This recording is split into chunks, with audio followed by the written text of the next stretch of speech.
샬롬 샬롬 샬롬 샬롬 샬롬. 하나님 사랑합니다. 여러분 주 안에서 사랑합니다. 오늘 사무엘상 25장 1절에서 44절까지 우리 함께 교독했습니다. 사무엘과 아비가일의 이야기, 아내, 이제 두 번째 아내를 맞이하는 그런 이야기가 중점적으로 나타나 있습니다. 거기서 주는 교훈, 어떤 것들을 배울 수 있는지 묵상합니다. 25장 1절에 사무엘이 죽음에 이제 돌아간 부분이 나오죠. 온 이스라엘 우리가 모여 그를 두고 슬피 울며 라마 그의 집에서 그를 장사한지라. 다윗이 일어나 바라는 광야로 내려가니라. 이제 사무엘이 죽어서 그의 집에서 그를 장사합니다. 라마에서. 그리고는 이제 2절부터 다윗과 아비가일에 대한 이야기가 쭉 펼쳐져 나타나고, 25장 41절에 아비가일이 일어나 몸을 굽혀 얼굴을 땅에 대고 이르되 내 주의 여종은 내 주의 전령들의 발 씻길 종이니이다 합니다. 이 부분에서 40절에 다윗의 전령들이 갈멜에 가서 아비가일에게 이르러 그에게 말하기를 다윗이 당신을 아내로 삼고자 하여 우리를 당신께 보내려이다. 이렇게 이제 그 신하들을 보내죠, 다윗이. 그래서 이제는 나는 내 주의 전령들의 발 씻길 종이다, 이렇게 얘기하고는 다윗의 아내가 되는 부분이 42절부터 나타나고, 43절에는 다윗이 또 이스라엘 아히노암을 아내로 맞았더니 이들 두 사람이 그의 아내가 됩니다. 미갈은 사울이 다른 사람에게 그 딸을 주는 부분이 44절에 사울이 그의 딸 다윗의 아내 미갈을 갈림에 사는 라이스의 아들 발디에게 주었다라는 이야기가 나타납니다. 오늘로 말하면 이혼을 하는 그런 내용이죠. 사무엘 선지자가 죽고, 사무엘 선지자는 사울이 두려워하는 존재였었죠. 그가 죽자 다윗은 생명의 위협을 더 느끼게 됩니다. 다윗은 피신에 있던 곳에서 사울에게 더 멀리 떨어진 곳으로 옮겨가죠. 그것은 바로 바란 광야가 있는 마온이라는 동네였습니다. 마온에는 가장 부유한 사람이 나발이라는 사람이었는데, 그의 양떼는 3천이고 염소가 1천이고, 나발은 목축업자에게 한 해의 수확을 거두는 때이니 양털을 깎는 시기를 맞이하여 갈멜에서 양털을 깎고 있었죠. 나발의 부인이 바로 아비가일이라는 여인이었습니다.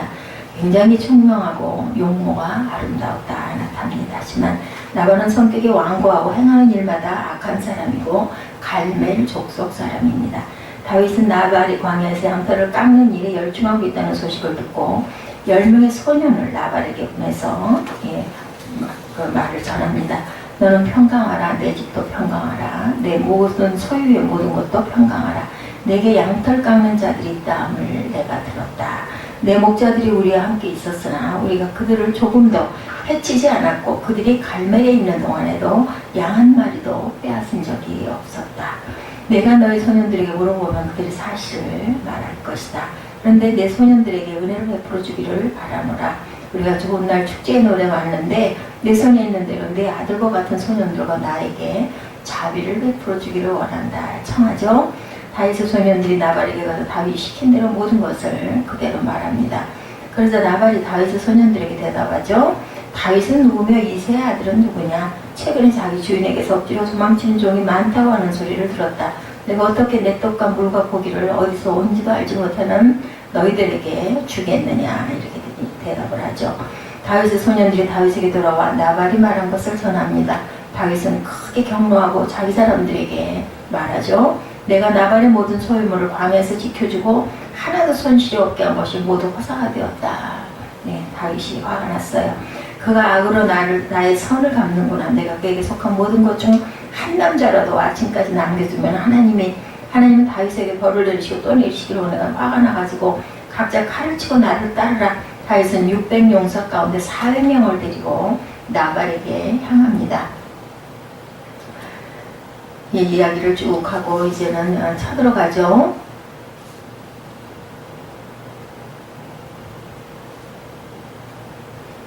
그랬더니 나발의 소년 중 하나가 부인 아비가일에게 돌아가는 상황을 알립니다. 다윗이 우리 주인에게 문안하러 광야에서 사자를 보내는데 주인이 그들에게 모욕을 주고 돌려보냈습니다. 우리가 들에 있는 동안 다윗의 사람들은 우리를 지켜주었고 우리 양을 빼앗은 적이 없습니다. 우리가 양떼를 들판에서 돌보는 동안 그들은 밤낮으로 우리의 울타리가 되어주었습니다. 그런즉 당신은 이제 어떻게 해야 할지를 생각하십시오.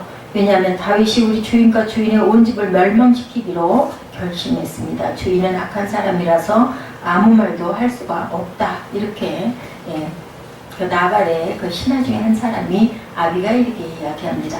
아비가일은 상황이 매우 긴박하다는 것을 깨닫고 급히 떡 200개와 포도주 2 가죽 부대와 요리한 양 5마리와 볶음곡식 5세와와 건포도 백성이와 우화과 뭉치 200개를 챙겨서 나귀에 싣고 다윗에게 갑니다. 그는 소년들에게 이 모든 양식을 자신보다 먼저 가지고 가게 한 후에 자신은 뒤를 따라갑니다. 그리고 남편에게는 알리지를 않죠. 아비가일이 나귀를 타고 산속 깊은 곳으로 갔을 때 다윗과 그의 사람들과 마주칩니다. 그녀가 다윗을 보고 급히 나귀에서 내려 다윗의 앞에 엎드려 얼굴을 땅에 대고 절을 합니다. 본문 내용입니다. 그리고 그녀는 다윗의 발에 엎드린 채로 말하죠. 내 주여 청컨대 이 죄악을 내게 돌리시고 여종에게 말할 기회를 주시고 여종의 말을 들어주소서. 원하옵나니 불량한 사람이 내 남편 나발 때문에 분노하지 마소서. 어리석은 자라는 뜻을 가진 나발이라는 그의 이름이 제 남편에게 딱 어울리는 것은 그가 참으로 미련한 자이기 때문입니다. 내 주여 살아계신 야훼께서는 사람이 스스로 복수하는 일을 막으십니다. 그러므로 내 주 다윗은 손에 피를 묻혀 스스로 복수하지 마십시오. 내 주 다윗의 원수들과 당신을 해치려 하는 자들은 나발과 같이 벌을 받기를 원한다. 아비가일이 이렇게 다윗에게 엎드려서 고합니다. 여종이 내 주에게 가져온 이 선물을 받으셔서 당신의 종들에게 주시고 여종의 허물을 용서하여 주옵소서. 야훼께서 반드시 내 주를 위하여 든든한 집을 세울 것이니 이는 주께서 야훼의 전쟁을 하시며 내 주의 일생에 악한 일을 차릴 수 없기 때문입니다. 하나님이 싸워주시고 계시니까 절대로 걱정할 일이 없을 거다. 사람이 일어나 내 주를 쫓아 생명을 해치라 할지라도 내 주의 생명은 내 주의 하나님 야훼와 함께 생명 싸개 속에 쌓였을 것이요 내 주의 원수들의 생명은 물매로 던지듯 야훼께서 그 생명을 던지실 것입니다. 하나님께서 다 갚아주실 것이라는 거죠. 야훼께서 내 주에 대해 하신 말씀대로 모든 선을 내 중에서 행하사 내 주를 이스라엘의 지도자로 세우신 때 내 주께서 무죄한 피를 흘리셨다든지 스스로 복수하셨다든지 한 행동을 인하여 슬퍼하실 일도 없고 마음에 걸리는 일도 없게 되기를 바란다. 당신은 이 나라의 왕이 될 것이니 손에 피를 묻혀가지고 나중에라도 그것으로 인해서 흠이 되지 않게 하십시오. 이렇게 아주 기가 막히게 좋은 표현으로 말을 돌려서 하죠. 다만 야훼께서 내 주에게 형통을 주신 이날에 이 여종을 생각해 주소서. 이 모든 말을 다윗이 말합니다. 오늘날 너를 보내어 나를 영접하게 하신 이스라엘 하나님 야훼를 찬송할지로다. 또 내 지혜를 칭찬하노라. 내게 복이 있을지로다. 오늘날 내가 내게 피를 흘릴 것과 친히 복수하는 것을 내가 막았다. 이렇게 대답을 하죠. 나를 막아 너를 해치지 않게 하신 이스라엘 하나님 야훼의 살아계심으로 맹세한다. 내가 급히 와서 나를 영접하지 않았다면 해가 밝는 아침에는 정말 나발에게 한 남자도 남겨두지 않았을 것이다. 다윗이 아비가일이 가져온 선물을 받은 후에 그녀에게 말합니다. 내가 내 말을 들었고 내 청을 들어주겠다. 평안히 돌아가라. 아비가일이 내 남편 나발에게 돌아옵니다. 나발은 왕이 벌이는 것과 같은 거창하고 화려한 잔치를 벌이고 크게 취해서 좋아하고 있었죠. 그래서 아비가일은 술 취한 남편에게 말하지 않고 기다렸다가 다음날 아침 나발이 술이 깨었을 때 그간 있었던 모든 이야기를 해줍니다. 아내의 말을 듣고 크게 놀라고 충격을 받아서 몸이 돌처럼 굳습니다. 시름시름 앓다가 열흘이 지났을 때 야훼께서 그를 치시니 그가 죽고 말았습니다. 이 충격으로 인해서 결국 나발은 그냥 놔둬도 죽었죠. 다윗은 나발이 죽었다는 소식을 듣고 말하죠. 하나님이 내가 당한 모욕과 수치를 위해서 대신 싸워주셨고 종으로 악한 일을 하지 않게 하셨도다. 야훼를 찬송할지로다. 야훼께서 나발의 악행에 대한 형벌을 그의 머리에 돌리셨도다. 다윗이 아비가일을 자기 아내로 삼으려고 사환을 보내서 아비가일을 데려오게 합니다. 그것이 20절에 나타난 그 말씀이었죠. 전령들을 보내서 아내로 삼으려고 보냅니다. 아비가일은 다윗이 보낸 사환의 말을 듣고 자리에서 일어나 몸을 굽혀 얼굴을 땅에 대고 말하죠. 내 주의 여종은 내 주의 사원들의 발 씻길 종이 될 자격밖에 없습니다. 겸손합니다. 21절이죠. 그리고는 급히 일어난 아비를 타고 5 처녀를 데리고 다윗의 사람들을 따라 다윗에게 가서 다윗의 아내가 됩니다. 당시에 다윗은 미갈을 사울 곁에 두고 홀로 지내는데 사울이 미갈을 라이스의 아들 발림에게 시집을 보내서 부인이 없는 상태의 다윗이었습니다. 다윗은 아비가일을 둘째 부인으로 맞이하는 것 외에 도피 생활 중에 이스라엘 아히노암을 아내로 맞이해서 2 아내를 곁에 둡니다. 이렇게 아내 2를 곁에 두게 되죠. 오늘 본문의 말씀을 통해서 전체 본문 내용을 제가 이렇게 쭉 나열해서 함께 나눴습니다. 교훈은 뭘까? 나발이라는 사람은 어떤 사람이었어요? 완고하고 불량한 사람이었습니다. 성경은 나발에 대하여 완고하고 불량하다 3절에 그렇게 나타나 있죠. 나발은 이름부터 좋지가 않죠. 미련한 사람이라는 뜻을 갖고 있습니다. 그 이름처럼 미련한 사람이었죠. 25절에 미련한 사람이었다고 나타나고 있습니다. 그의 부모는 어떤 생각으로 자녀 이름을 이렇게 지었을까? 알 수가 없죠. 그는 받은 은혜에 보답할 줄 모르는 완악한 사람이었고 다윗으로부터 양떼 부어받는 은혜가 있었음에도 불구하고 다윗의 도움을 요청했을 때 도움 대신에 어떻게 했어요? 멸시와 모욕을 주어서 그의 신하들을 돌려보냅니다. 그는 부자였습니다. 근데 남을 돕는 것에 아주 인색한 사람이었죠.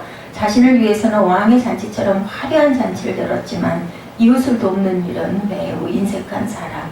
그래서 다윗이 양식을 요청했을 때 단호하게 거절하죠. 그는 영적으로도 미련한 사람이었습니다. 다윗이 비록 사울에게 쫓겨다니는 신세일지라도 장차 이스라엘의 왕이 될 것이라는 안목이 없었습니다. 그는 단지 현재 권력자인 사울의 편에 서고자 했던 사람. 그만큼 영적으로 무지하고 미련한 사람이었고 우리는 나발을 보면서 나 스스로는 어떤가를 한번 돌아보시기 바랍니다.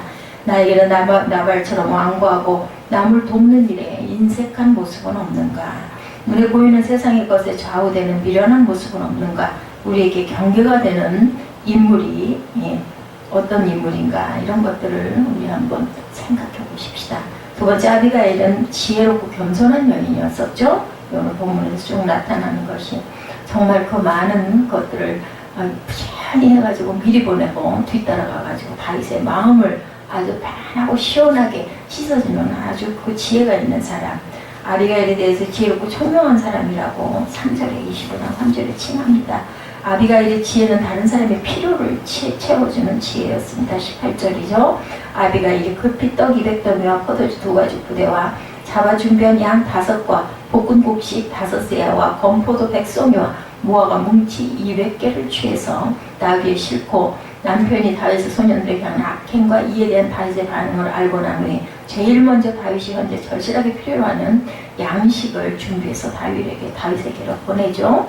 그가 보낸 많은 양식을 보고 타오르는 분노가 조금 가라앉은 다음에 아비가일의 지혜가 겸손하게 자신을 낮추면서 이야기하는 부분이 3절에도 나타납니다.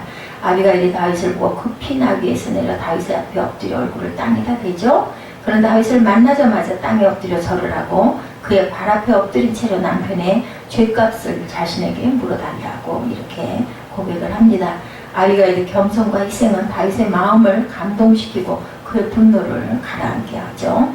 참된 지혜는 자신을 낮추는 겸손을 통해서 큰 빛을 발하게 됨을 봅니다. 우리에게도 겸손하게 나를 낮추는 지혜가 필요하겠죠. 3번째, 아비가일의 지혜는 말씀으로 권면하는 지혜이기도 했습니다. 26절에 내 주의 손으로 피를 흘려 친히 보수하시는 일을 야훼께서 막으셨으니 내 주의 원수들과 내 주를 해하려 하는 자들은 나발과 같이 되기를 원하니이다. 아비가일은 다윗에게 하나님의 자신을 보내서 다윗이 친히 복수하는 것을 막으셨다고 담대하게 말하죠.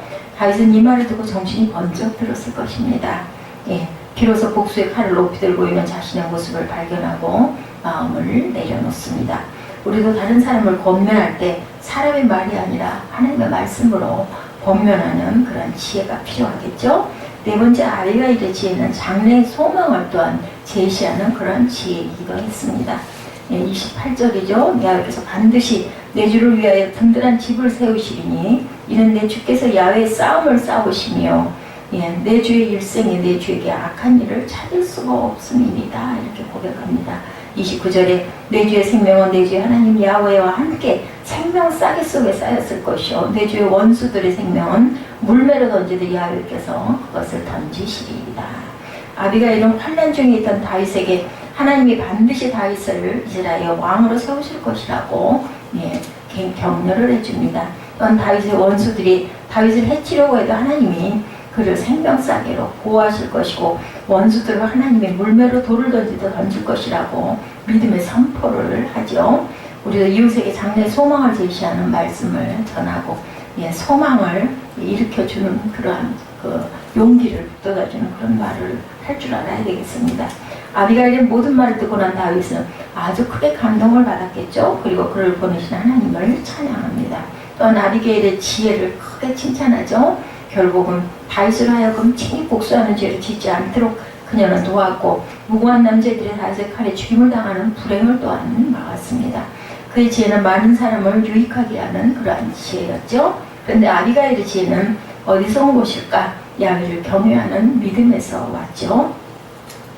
아비가일의 모든 말에는 항상 하나님이 등장을 하고 있습니다. 그런 야훼를 경외하는 믿음의 여인이었고 그의 지혜는 또한 하나님이 주신 것이죠. 잠언 9장 10절입니다. 야훼를 경외하는 것이 지혜의 근본이요 거룩하신 자를 아는 것이 명철입니다. 우리도 야훼를 경외하는 그러한 믿음으로 하나님이 주시는 지혜로 무장하고 살아가야 할 줄로 믿습니다. 예, 다윗은 또한 온유하고 자비로운 사람이었죠. 사무엘상 24장에 사울왕을 죽일 수 있는 기회가 있었는데도 그를 죽이지는 않습니다. 그 이유는 하나님의 기름 부으신 자를 사람이 패할 수 없다. 네, 이렇게 굳게 믿고 있었습니다. 또한 하나님이 친히 복수하는 일을 금하셨기 때문이었습니다. 이처럼 하나님의 뜻대로 행했던 다윗이었지만 나발에게 모욕을 당하는 순간 마음의 평정을 잃고 복수의 칼을 높이 들죠. 그도 우리처럼 실수가 있는 사람인 것을 보여줍니다. 그런데 다행한 것은 다윗은 아비가일의 권면을 들었을 때 자기 자신을 잘못을 인정하고 온유한 마음으로 그 권면을 받아들였다는 것이죠. 33절에 오늘날 내가 피를 흘릴 것과 친히 복수하는 것을 내가 막았느니라. 예, 다 아주 정확하게 인정을 합니다. 예, 이것은 그가 자신의 실수를 인정할 줄 아는 온유한 사람이었기 때문이죠. 이것은 그가 자신의 실수를 인정하고 잘못을 깨달았을 때 돌이킬 수 있는 온유한 마음의 밭을 예, 가졌죠. 다윗은 나발이 죽고 아비가일이 미망이 되었다는 소리를 듣고 그녀를 자신의 아내로 맞아들입니다. 당시에 다윗은 미갈을 다른 사람에게 빼앗기고 독신으로 지내고 있었죠. 처녀와 결혼할 수도 있었지만 과부가 된 아비가일을 아내로 맞이함으로 그녀를 긍휼히 여기는 자비 또한 보여주죠. 우리도 주변에서 고통과 불행을 당하는 사람이 있을 때 위로하고 예, 그를 자비롭게 안아줄 줄 아는 그런 따뜻한 사랑의 마음을 가져야겠습니다. 완고하고 불량하고 미련한 나발, 오늘 본문에서 세 사람이 등장하죠. 두 번째 지혜롭고 겸손한 아비가일, 세 번째는 온유하고 자비로운 다윗을 보면서 내 잘못을 또한 바로 인정할 줄 알고 돌이키는 온유한 그런 마음, 그리고 주변에 불우한 사람들을 예, 자비로운 마음으로 돌볼 줄 아는 그러한 그 온정의 마음을 가져야 되겠습니다. 악은 결국은 악으로 망하죠. 그리고 지혜롭고 겸손한 마음은 하나님이 주신 지혜이고 다른 사람을 거룩한 길로 인도할 줄도 아는 그러한 지혜를 우리가 아비가일을 통해서 본받아야 되겠다. 죽을 것을, 많은 사람이 죽을 것을 막은 지혜로운 아비가일을 본받는 저와 여러분 되시기를 주님의 이름으로 축복합니다. 기도하시겠습니다.